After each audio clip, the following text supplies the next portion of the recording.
So thanks, Jared. Really appreciate Oh, my it. pleasure. Absolutely. And you guys never actually told me what you thought of the Talent Stealer. I mean, like, I don't know Oh, if you can do yeah. I like mean, full reviews and stuff like that, I but I'd love really to hear enjoyed just it. again, absolutely Obviously, hear. it was very clear that you had a very, very conservative budget.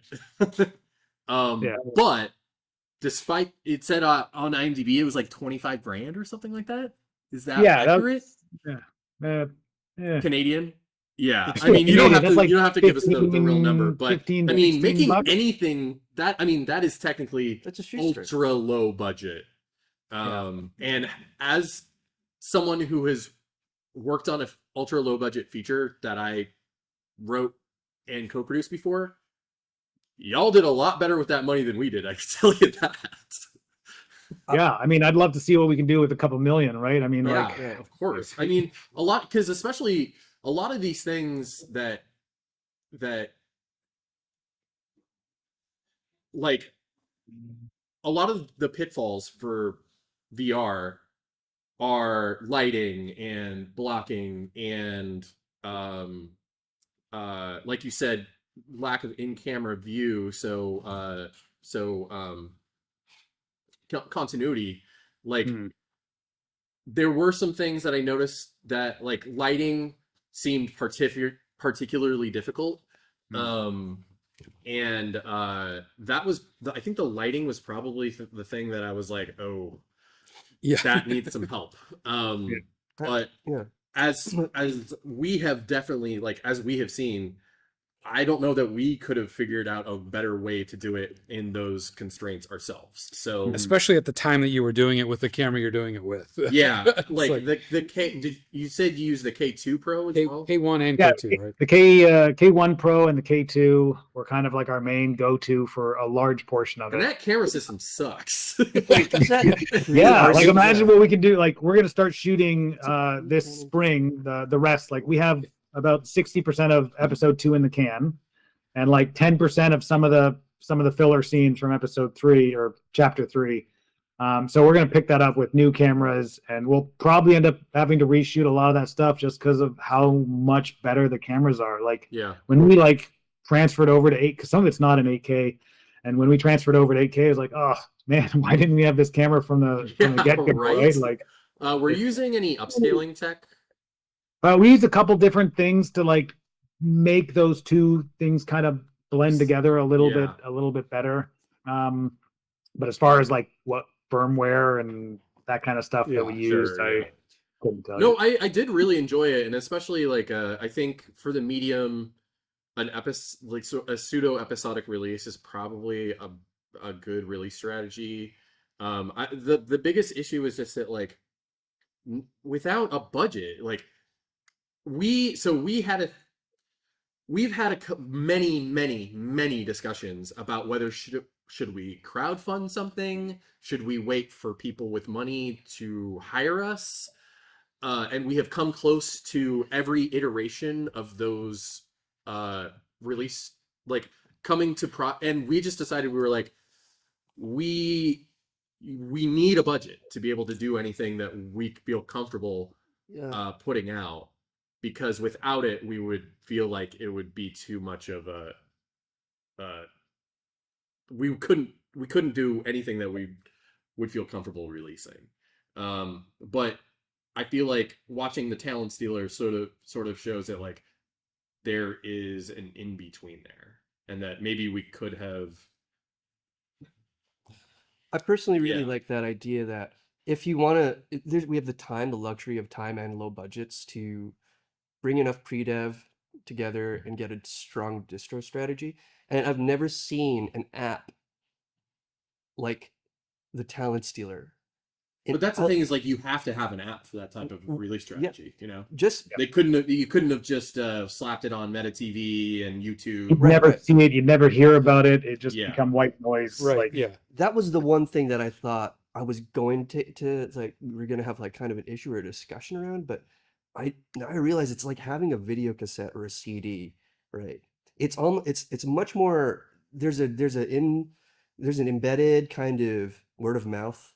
And there's a payment to portal. it. Yeah. There's a way for people to literally give you money for it. Yeah. Which you know, I don't know what your sales have been, but I'm sure with as many users as the Quest and Quest, the entire Quest line has, even just like 0.01% of people who have a headset, if they just went, "Oh, I don't know, I'll buy this," you know, that's Yeah. still a few grand right there, you know. Mind you, that's probably not what you're wishing for, but Yeah, we want that saber beat turnover or beat saber, whatever it is, like Right. but I mean 27% of everybody's going to buy it. That'd be great. exactly, and Make, especially on make three parts. you're doing an AVP release eventually, you know, like the AVP has a sort of weight and authority to it that like you know, tastemakers and all that. Yeah. I have a question about whether your future chapters are gonna increase the size of the app, and if the app itself is going to like, or are you gonna like have, you know, creating a residual structure around, you Yeah, know? the app is set up to house whatever we want to put in Yeah. there. It's So like a yeah, so if we want to, like when we finish the 3 parts, if we want to like do a second 3-parter, we have no problem just squeezing it into the app as far as I'm aware, weird. for what we're talking about. So on the whole James Cameron, you know, Lightstorm like vibe, I know James Cameron isn't a George Lucas. He's not going to go back and reshoot stuff. It's but he is cool with upscaling, even if upscaling is going to get him in trouble because, you know, Arnold doesn't look real in, you know, in True Lies. Whatever that is. Whatever people have you thought of maybe redoing scenes that you wish you had a better budget or more time to do?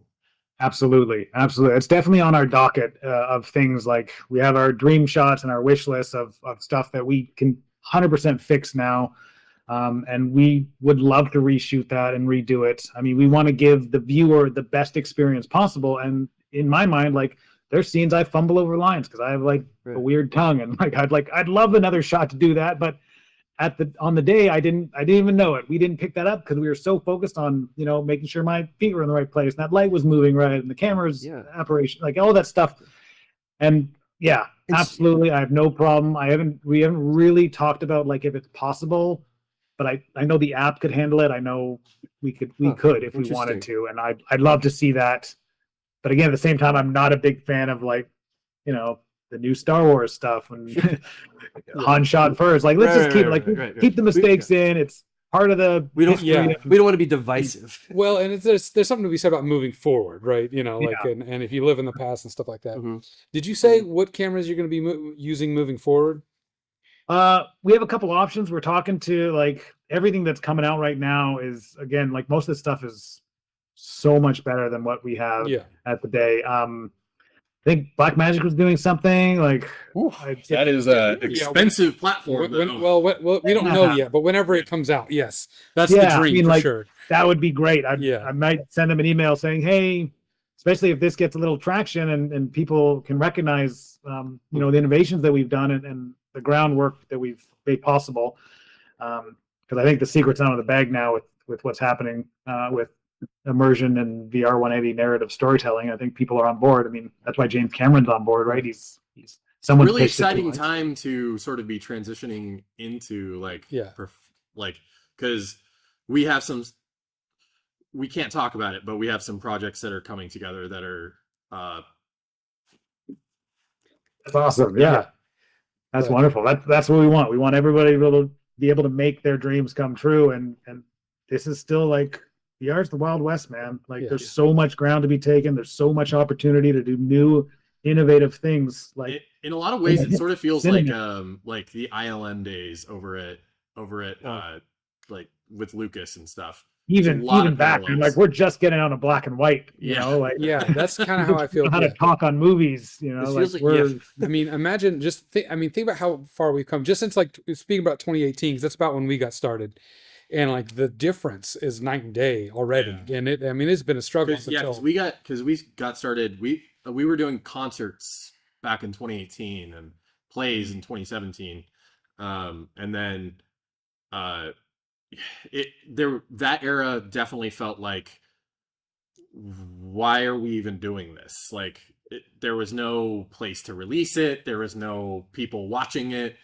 It still feels like there's not enough people watching it, but But at least now we have good cameras, good headsets, like Apple's involved, Cameron's involved. I mean, that's night and day. We just have to convince the people that have the headsets to watch video content and not just play games, you know? I mean, I think that'll come down the road as people get bored of playing the same game. I mean, we have an entire culture of people that will spend 4 hours just scrolling through stuff on Netflix Exactly. and never watch anything.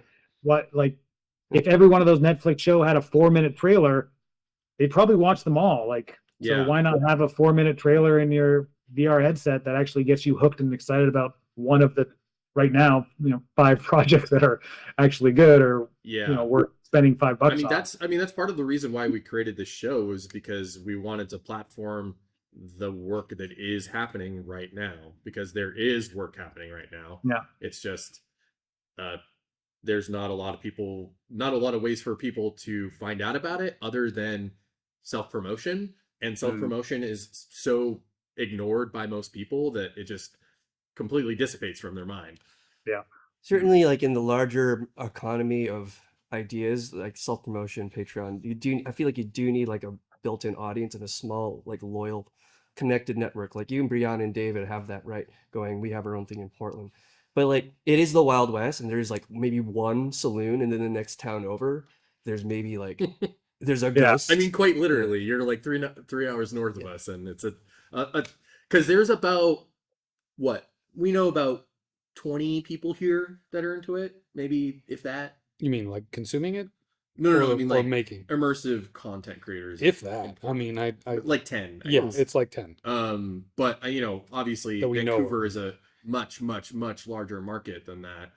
And there's a lot of immersive work happening up there. Are there any other production companies up in Vancouver that are doing this stuff?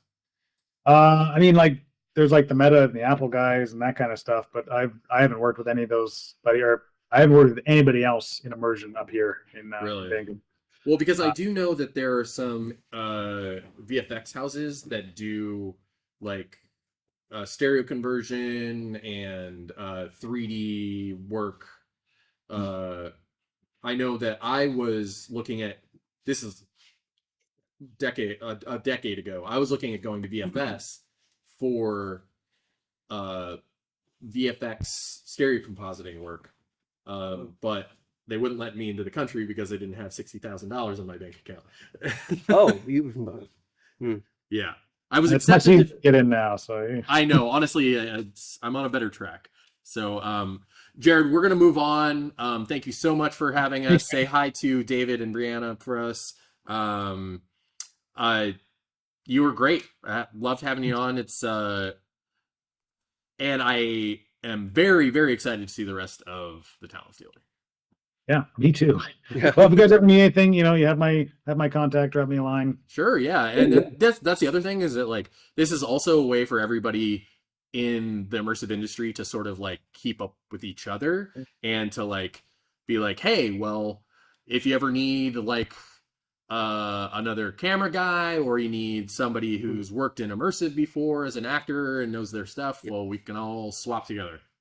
Building a Absolutely. And network. what you guys are doing with your platform of just presenting information to people that may not be on the up and up. I mean, like I listened to several of your podcasts and I'm like, oh, I didn't even know that. And so like I'm getting informed on stuff as well. So yeah, and we we try to keep upper an echelon. interesting balance between like tech news and then the more creative stuff. Yeah. I think we've hit a good balance now. I think we're in a good place, because the larger like tech news stuff does affect the storytelling stuff, so it is relevant. We're trying to be broadly appealing. Yeah, and also I've noticed that like we get a lot of like tech centric people who just watch because of the tech news stuff too. It's a weird amalgamation. You're definitely running a small town newspaper. It does very much feel like that. For sure.